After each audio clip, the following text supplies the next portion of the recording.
ஒரு புதிய ஒரு சட்டத்தை நடைமுறைப்படுத்துவதற்காக திட்டம் தீட்டி வருவதாக செய்திகள் நேற்று நீங்க பேப்பர்ல படித்திருப்பீர்கள். என்ன சட்டம் அப்படின்னா, வெடிகுண்டு வைக்க போறதாக பொருளை கிளப்பி விடுவது, மிரட்டுவது, இது போன்ற செயல்களை செய்யக்கூடியவர்களுக்கு 5 ஆண்டு வரை சிறை தண்டனை வழங்குவதற்குண்டான ஒரு சட்டம்.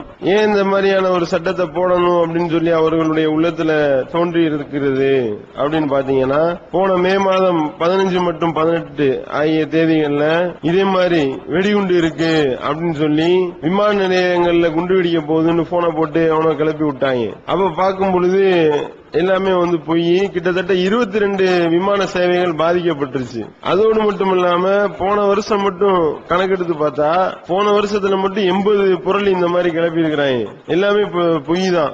எதனால இப்படி பண்றாங்க அப்படின்னு சொல்லி அதுல மாட்டின கேசுகளை எல்லாம் ஆய்வு பண்ணி பார்க்கும் பொழுதுதான் தெரியுது எந்த அளவுக்கு இவங்க விளையாட்டு பண்ணிருக்கிறாங்கன்னு. காதலியோட சண்டை போட்டுக்கிட்டு போய் காதலியை திருப்திப்படுத்துவதற்காக போன் பண்ணி மிரட்டினேன்னு இருக்கிறான் ஒருத்தவன். இன்னொருத்தவன்ட்ட விசாரிச்சா, இல்ல விளையாட்டுக்கு பண்ணேன், சும்மா பொழுது போலன்னு செஞ்சேன், போன் பண்ணி இந்த மாதிரி மிரட்டி விட்டேன் அப்படின்னு இருக்கிறாங்க. அதோடு மட்டும் இல்லாமல் ஒரு ஆளை பழி வாங்குறதுக்கு இவன் என்ன செய்யறது, போனை போட்டு அவன் பேரை சொல்லி நான் தான் செய்யறதுன்னு சொல்லி விட்டு வந்துடுறது. அப்ப இந்த மாதிரியாக வேலைகளை செய்ததுனால எந்த அளவுக்கு பாதிப்பு ஏற்படுது, இதை கவனத்துல கொள்ளாம என்ன செய்யறாங்கன்னா, விளையாட்டு போக்குல செய்யறது, காதலியை திருப்திப்படுத்துறதுக்காக செய்யறது, இப்படி அடுத்தவர்களுடைய உயிரோடு விளையாடக்கூடிய ஒரு மாபாதக செயலை ரொம்ப இலகுவாக செய்கின்றார்கள், லேசாக செய்கின்றார்கள். அப்ப இதெல்லாம் ஆய்வு பண்ணி இந்த நிலை இப்படியே தொடர்ந்தா சரிப்பட்டு வராது. இந்த மாதிரி எவன் மிரட்டுறானோ அவன் அவனை தூக்கி 5 வருஷம் உள்ள வச்சாதான் சரியா வரும் என்று சொல்லி ஒரு புதிய சட்டம். உண்மையிலேயே இது வரவேற்கப்பட வேண்டிய ஒரு அருமையான சட்டம் தான். இந்த மாதிரி நம்ம நாட்டிலையும் கொண்டு வந்தா நல்லா இருக்கும். காரணம் என்ன, இங்கேயும் இதே மாதிரி கிளப்பி விடக்கூடிய செய்திகள் நிறைய இருக்கின்றது. போன ஒரு மாதத்துக்கு முன்னாடி நீங்க பாத்தீங்கன்னா, இங்க செங்கல்பட்டுல ஒரு 5 ஸ்கூலுக்கு போன போட்டு மிரட்டி விட்டாங்க. பள்ளிக்கூடத்துல குண்டு இருக்கு அப்படின்னு சொல்லி எல்லாம் மாணவ மாணவி எல்லாம் அலறி அடிச்சு ஓடி இங்க இருந்து மோப்பன் ஆகி எல்லாத்தையும் கொண்டு போய் செக் பண்ணி பார்த்து ஸ்கூல்ல லீவ் விட்டாங்க. அன்னைக்கு ஜூன் மாசம் ஆகஸ்ட் மாசம் நடந்தது. ஸ்கூல்ல லீவ் விடக்கூடிய அளவுக்கு நிலைமை போயிருச்சு. கடைசியில எல்லாம் செக் பண்ணி பார்த்தா ஒரு வெடிகுண்டு இல்ல, கோலி குண்டு கூட கிடைக்கல. புரளி அப்படின்றது கன்ஃபார்ம் ஆயிருச்சு. அதே மாதிரி இந்த மாதிரியான சம்பவங்கள் அடிக்கடி நம்ம படிச்சுக்கிட்டு இருக்கிறோம். மஸ்கட்ல இருந்து கோலாலம்பூர் போன ஏரோப்ளேன்ல குண்டு இருக்குன்னு சொல்லி பறந்துகிட்டு இருக்கிறப்ப எவனோ போட்டு விட்டாங்க. அவன் பயந்து போயிட்டு இருந்த விமானத்தை மும்பையில தரையிறக்கி குண்டு இருக்கான்னு செக் பண்ணி கடைசியில புரளி. அதுக்கப்புறம் திருப்பி ஏரோப்ளேனை ஏத்திக்கிட்டு கோலாலம்பூருக்கு போனாங்கன்னு செய்தியை படிக்கிறோம். ஜூன் மாசம் நடந்தது. இந்த மாதிரி டெய்லி ஏதாவது ஒரு 2 விஷயம் வந்துகிட்டு தான் இருக்கு. காரணம் என்ன, போன ₹1 செலவு தானே, செல்போனா இருந்தா 10 பைசா தானே, ஒரு சிம் கார்டு இலவசமா தானே தர்றாங்க என்று சொல்லி போனை போட்டு செல்போன் அமர்த்தி போட்டு படுத்துறது.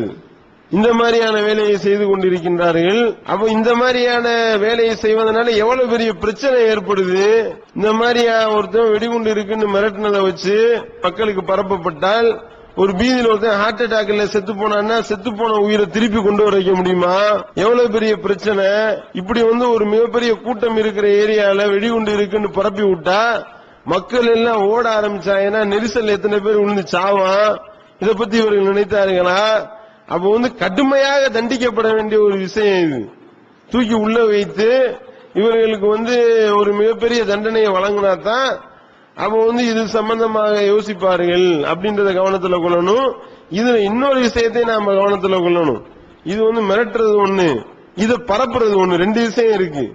இந்த மாதிரி ஒரு செய்தி வந்துச்சு அப்படின்னா என்ன செய்ய வேண்டும் அப்படின்றதற்கும் இஸ்லாம் அழகான வழிகாட்டுதலை காட்டி தருகின்றது.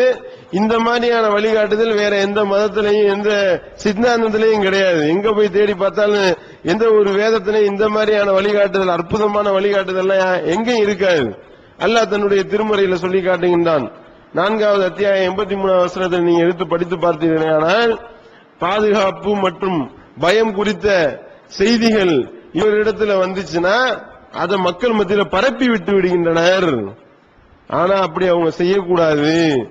இந்த தூதரிடத்திலோ அதிகாரம் உடையவரிடத்திலோ இதை கொண்டு சென்றிருப்பார்களே ஆனால் ஆய்வு செய்வோர் அதை அறிந்து கொள்வார்கள். எப்படி பாத்தீங்களா? இப்படி ஒரு சம்பவம் நம்ம கேள்விப்படுறோம். திடீர்னு ஒரு இடத்துல வெடிகுண்டு இருக்கு அப்படின்னு கேள்விப்படுறோம்னு வைங்க, அது என்ன செய்யணுமா, பரப்பி விட்டுற கூடாது. வெடிகுண்டு இருக்குன்னா ஏதாவது ஒரு கோழிக்குண்டு இருக்குன்றத கோபமா சொன்னா கூட அதை வெடிகுண்டுன்னு மாத்திடுவாங்க. சொல்லி பாருங்க, ஒரு 100 பேரை உட்கார வச்சு ஒரு ஆள்கிட்ட இவர்கிட்ட சொல்லுங்க ஒரு விஷயத்த, இப்படியே எல்லாத்தையும் சொல்லி இந்த பக்கம் வரும் பொழுது இவர் சொல்லுவாரு, அதுக்கு கண்ணு காது மூக்குலாம் வச்சு சொல்லப்பட்டிருக்கும். என்ன அப்படின்னா, ஒரு விஷயத்தை பாஸ் பண்ணும் பொழுது ஏடா கூடமா அடிச்சு விட்டுறது. இப்படி பாஸ் பண்ணி தான் பல்வேறு விதமான செய்திகள். அப்ப இஸ்லாம் அல்லாஹ்வுடைய தூதரவர்கள் எப்படி சொல்லி காட்டுறாங்கன்னா, எவன் ஒருத்தன் தான் கேட்டதையெல்லாம் பரப்புறானோ அவனே அவன் பொய்யன் என்பதற்கு ஆதாரம் அப்படின்ட்டாங்க. அப்போ ஆய்வு செய்துதான பரப்ப வேண்டும். ஒரு செய்தி இருக்குன்னா உடனே இப்படி பரப்பி விடுறதுனால எவ்வளவு பெரிய பிரச்சனைகள் ஏற்படுது. பாத்தீங்கன்னா இந்த ஊப்பில முசாபர் நகர்ல கலவரம் நடந்துச்சு. என்ன காரணம் நினைக்கிறீங்க? இந்த அயோக்கிய சங் பரிவார கூட்டத்தை சேர்ந்த பாஜக எம்எல்ஏ ஒருத்தன் ஒரு ஃபேக் வீடியோ ஒன்னு தயார் பண்றான்.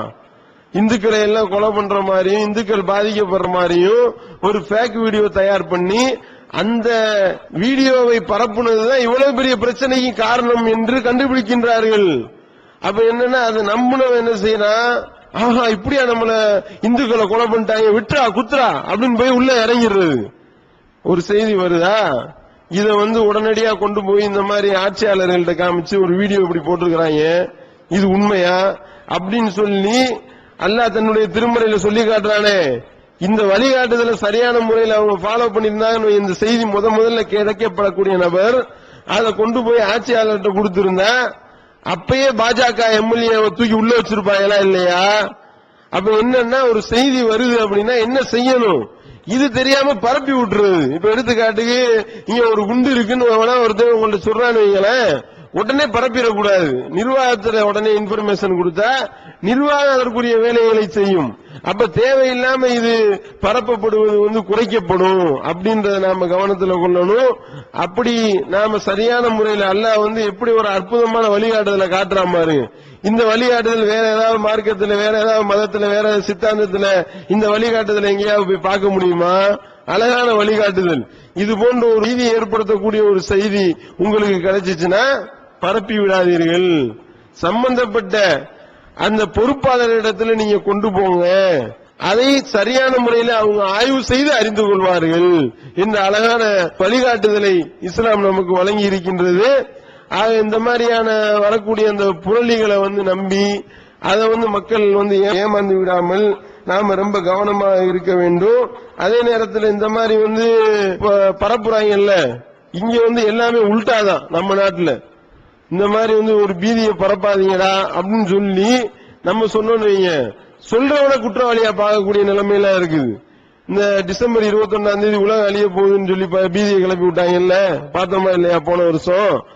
அப்போ என்னடா ஏன்டா அப்படி பீதியை கிளப்புறீங்க அப்படின்னு சொல்லி தவி ஜமாத் சார்பா துண்டு பிரசுரம் எல்லாம் வெளியிட்டோம். துண்டு பிரசுரம் வெளியிட்டா, துண்டு பிரசுரம் வெளியிட்ட நம்ம ஆளுகள் மேல கேச போடுறாங்க. பரப்புனவன என்னடா பண்ணீங்க அப்படின்னா, இந்த மாதிரி வள்ளலார் தீபம் ஒண்ணு அணைஞ்சு போச்சா திருவண்ணாமலையில, அதனால உலகம் அழிய போகுதுன்னு கிளப்பி விட்டவங்கள, வள்ளலார் தீபம் அணைஞ்சதுனால எப்படி உலகம் அழியும்னு எப்படி சொல்றீங்க? வள்ளலார் தீபத்தை ஏற்றி வச்ச வள்ளலாரே அணைஞ்சு போயிட்டாரு, அவரே மறைஞ்சிட்டாரு, அவரே இறந்துட்டாரு. அப்புறம் எப்படி அவருடைய தீபம் அணைஞ்சா என்ன எரிஞ்சா என்னன்னு ஒரு கேள்வி கேட்டு ஒரு நோட்டீஸ் போட்டோமா? இதுக்காக தூக்கி நம்ம நிர்வாகிகளை இரவு கைது, பல பிரச்சனைகள் நடந்து, போராட்டம் நடந்து, அதுல காவல்துறைக்கு தக்க படிப்பினை எல்லாம் சொல்லப்பட்டதுக்கு இதை சரி செய்வதற்காக நம்ம களத்துல இறங்கினா நம்ம மேல கேச போட்டு விட்டுறாங்க. எல்லாமே தலையில் பாடம் தான் இந்த நாட்டுல. அதே நேரத்தில் சீனால இதே மாதிரியே பரப்புனாங்க. டிசம்பர் 21 உலகம் அழிய போகுதுன்னு கிளப்புனாங்க. 1000 பேரை தூக்கி உள்ள வச்சான். அதோட அந்த பொருள் நின்று போச்சு.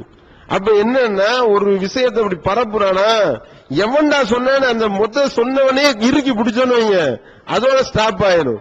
அப்ப கேட்டதையெல்லாம் பரப்புறவன் பொய்ய, அதை தீர ஆய்வு செய்யன்ற அடிப்படையில ஒரு விஷயம் நம்மள்ட்ட வரும் பொழுது அந்த வர்ற இடத்திலே லாக் பண்றோன்னு வைங்க. விமானம் ஓடிக்கிட்டு இருக்கு, மஸ்கட்ல இருந்து கோலாலம்பூர் போற ஏரோப்ளேன்ல சொல்றான்ல, எவன் சொன்னவனை பிடிச்சா உடனே மேட்டர் முடிஞ்சிருக்குமா இல்லையா? ஏரோப்ளேன்ல போயிட்டு இருக்கிறப்ப போனா வந்திருக்கும் இல்ல, எவனா உள்ளதான் ஒருத்தன் தான் எவனா கிளப்பி விட்டுருப்பான். அப்ப கிளப்பி விட்டவரை பிடிச்சி எவன்டா சொன்னா உனக்கு அப்படின்னு சொல்லி கழுத்தை நெரிச்சிருந்தாலே தெரிஞ்சு போயிடும். அப்ப இது சரியான முறையில் ஆய்வு செஞ்சு இங்க இந்த மாதிரியான ஆய்வுகள் ரொம்ப அதிகமா இல்லாட்டாலும் ஓரளவு கண்காணிப்பு இருக்கு. நம்ம தமிழகத்தை பொறுத்த வரைக்கும் இந்த ஒரு ஆள் கம்ப்ளைண்ட் பண்ணாரு, எதுக்கெல்லாம் இங்க பண்றாங்கன்றதுக்கு உதாரணத்துக்கு சொல்றோம். அதாவது தஞ்சை பெரிய கோவில்ல குண்டு இருக்குன்னு சொல்லி போனை போட்டு ஒருத்தன் மிரட்டிட்டான். நடிச்சாம போனை போட்டா தஞ்சாவூர்ல இங்க இருந்து ஐஜி இந்த ஐஜிக்கு தகவல் போய் இந்த ஐஜி அங்க தஞ்சாவூர்ல உள்ள எஸ்பி தகவலை சொல்லி இரவா எல்லாம் மோப்ப நாய்கள் அது இதுன்னு கொண்டு போய் எல்லாம் செக் பண்ணி கடைசியில தரவா தேடி பார்த்தா குண்டும் கிடையாது ஒண்ணும் கிடையாது. அப்போ எவன் இதை பண்ணா அப்படின்னு சொல்லி ஆய்வு பண்ணி கரெக்டா அந்த போன் நம்பரை ட்ரேஸ் அவுட் பண்ணி எடுத்து பார்த்தா இங்க வியாசர் பாட்டில சங்கர்னு ஒரு ஆளு கூட்டு போய் விசாரிக்கிறாங்க. பார்த்தா பார்வையற்ற சகோதரன், கண்ணு தெரியாத ஆளு. அப்ப விசாரிக்கிறாங்க, ஏன்டா இந்த மாதிரி மிரட்டின, நல்ல வேலைக்கு சங்கருக்கு பதில ஒரு அப்துல் காதரா இருந்துன்னு வைங்க நிலைமையே வேற, நாட்டையே தலைகளா புரட்டி இருப்பாங்க. சங்கரா இருந்ததுனால இப்ப நம்ம சொன்னதுனாலதான் சொன்னாதான் தெரியும், ஓ இப்படி ஒரு சம்பவம் நடந்திருக்கோம், தஞ்சை பெரிய கோவிலுக்கு குண்டு வைக்கிறதா மிரட்டி இருக்காங்களோ அப்படின்னு இப்பதான் உங்களுக்கு எல்லாம் தெரியும். இந்த மாதிரி சம்பவம் கொண்டு போய் விசாரிக்கிறாங்க, ஏன்டா செஞ்ச, இதனால தஞ்சை பெரிய கோவிலுக்கு வெடிகுண்டு மிரட்டல் விட்டேன் அப்படின்னா அவன் சொல்றான், எனக்கு என் முண்டாட்டிக்கு சண்டை அதனாலதான் விட்டேன். உனக்கு உன் முண்டாட்டிக்கு சண்டைன்னா ஏன்னா தஞ்சை பெரிய உள்ள குண்டு வைக்கின்ற அப்படின்னா, இல்ல ரொம்ப பிரச்சனை பண்ணிட்டு இருக்கிறா அதனால இப்படி பிரச்சனை, நான் போனை போட்டு மிரட்டினேன்னா என்னைய தூக்கி உள்ள வைப்பீங்க, எனக்கு சாப்பாடு கிடைக்கும், சோறு ஆக்கி தர மாட்டேன், அதுதான் பிரச்சனை என்று சொல்லி 5 வருஷம் ஜெயில் தண்டனை போடுறான். இதையே இவன் பெருசாக எடுத்துக்கிறான். அதனால இந்த சிறை தண்டனைன்ற வேலையெல்லாம் இருக்கக்கூடாது.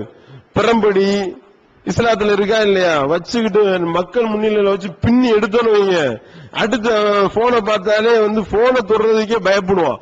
அந்த மாதிரியான ஒரு நிலையை ஏற்படுத்துறதா இருந்தா அதுக்கும் இஸ்லாம் சொல்லக்கூடிய சட்டம் தான் சரியான முறையில தீர்வாக அமையும் அப்படின்றதையும் இதுல இருந்து நாம விளங்கி கொண்டு இஸ்லாம் காட்டக்கூடிய வழிமுறைகளை சரியான முறையில் பின்பற்றி மறுமையில மகத்தான வெற்றி பெறக்கூடிய நன்மக்களாக உள்ள இறைவன் நம் அனைவரையும் ஆக்க வேண்டும் என்று பிரார்த்தித்து நிறைவு செய்கின்றேன். வாயுதவான அல்ஹம்துலில்லாஹி ரப்பில் ஆலமீன்.